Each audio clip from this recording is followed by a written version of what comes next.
I do. You'd be right though, it's a very eclectic group. I fit in perfectly. But no, I did. I had a few drinks, and you know, I do the other stuff you do at reggae festivals. I don't want my boss to see this. And you know, I was doing my groove, my white guy groove. I'm like, this is me right here. This is what I do. And it was fun. It was a good day. I really let it all loose, which is good because I really like music. I like reggae is good, but like I just love all music in general. Does anybody here like music? Yeah. If you didn't clap or make noise, you're either not paying attention or you're a terrible, terrible monster. Either way, I'm disappointed in you. No, I was listening to some jazz a little like earlier because I was in a jazzy mood. And the song, Let's Call the Whole Thing Off came on. I don't know if you've heard the song. But it's basically a song about two people breaking up because they pronounce words differently. But then, you guys, they decide to stay together because otherwise one of them wouldn't be able to order oysters. That's what the song's about. And first of all, there's not more than one way to pronounce oysters. Like, it's oysters. Like, if you go to a seafood restaurant and you say anything other than the word oysters, they're not going to know what you want. They're not going to know that you want oysters. So it's just a song about two very toxic people pronouncing words differently. But it's funny because, like, I have a 5-year-old daughter and she's been watching a lot of Peppa Pig. So she's been saying tomatoes a lot lately. And I had to actually explain to her that tomatoes and tomatoes are the same thing.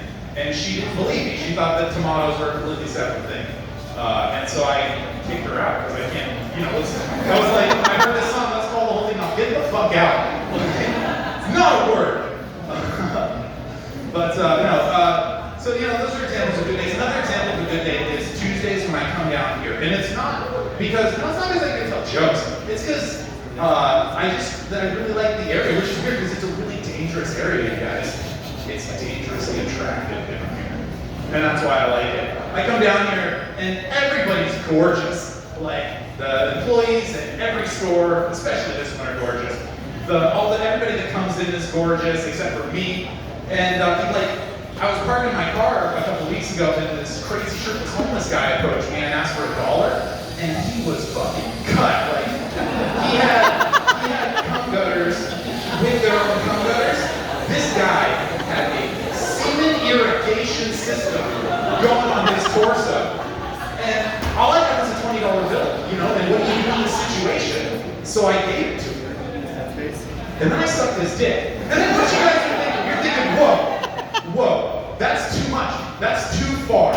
One of those things would have been more than enough for this guy. He's homeless. He has nothing. And all you have to say is, you weren't there. No, it's really nice. I drive from an hour up north where everybody looks like the people from the hills have eyes, including me.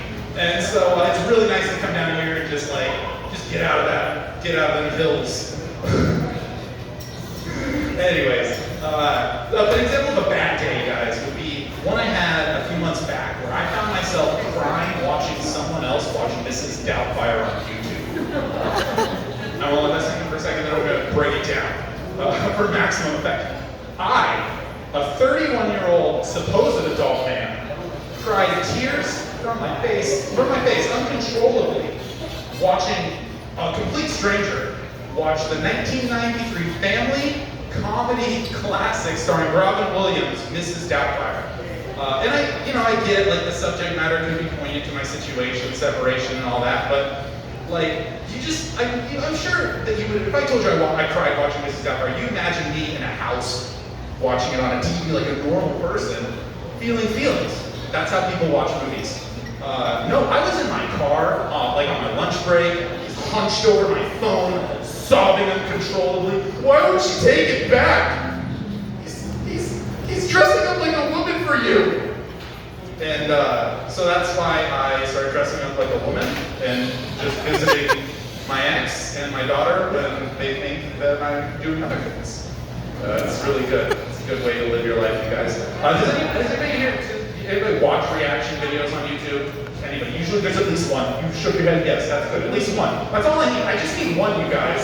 I just need one. But in case you don't know, everybody else in this room, a reaction video is a video made by an upper middle class 20-something-year-old that that like didn't get to watch TV or movies growing up because their parents made sure they were living fulfilling lives and like learning skills, and playing sports, and dating people. And I didn't do that. Instead, I stayed home watching Goonies every week, just on like every week. And then now as an adult, just to bring this up, this is completely random. Now at the end, when Chunk's like, Sloth, you're gonna come live with me. I cried, you guys. As an adult, that's feelings. I'm a real man. But I was actually thinking about starting a reaction channel for my 5-year-old daughter because she hasn't seen like any good movies. Like our first video is coming up soon. We're gonna watch Saving Private Ryan. So if you want to see that, you gotta like and subscribe. I hope you could, pitch in some money to Patreon because I hear college is really expensive. I didn't go because I'm dumb. Now I don't tell you like I'm dumb for not going to college. Like I'm smart for not going to college. I don't have any student loans. But I'm dumb in the sense that the other day I was on my phone and my friend's phone vibrated and I dropped my phone and searched my pockets for my phone. Like that's the kind of dumb I am. And so I had to waste my money on college there. Raising kids is weird. I don't know if anybody in here has kids, but yes, one person has kids. Good job. It's rough. But she's 5 years old. She's about to start kindergarten, and I'm worried, you guys, because like she doesn't flush the toilet. And like I put up with that because like I'm weak, but like other people aren't going to put up with that. But it gave me the realization that our personal level of disgust around other people's poop is entirely related to our level of consent to be around that person's poop. And if that doesn't make any sense, okay, think of a baby. You're changing a baby's diaper. Like, it's not that gross because you consented to that transaction. Like, you're like, baby, you're poopy. We gotta clean this up. You're not gonna do it yourself. But like a 5-year-old, like moving a turd in the toilet, I didn't consent to that. Like, I taught you better, I thought. But I guess I'm a bad dad. And one more thing before I go. I forgot it. I didn't write it down. Thank you guys.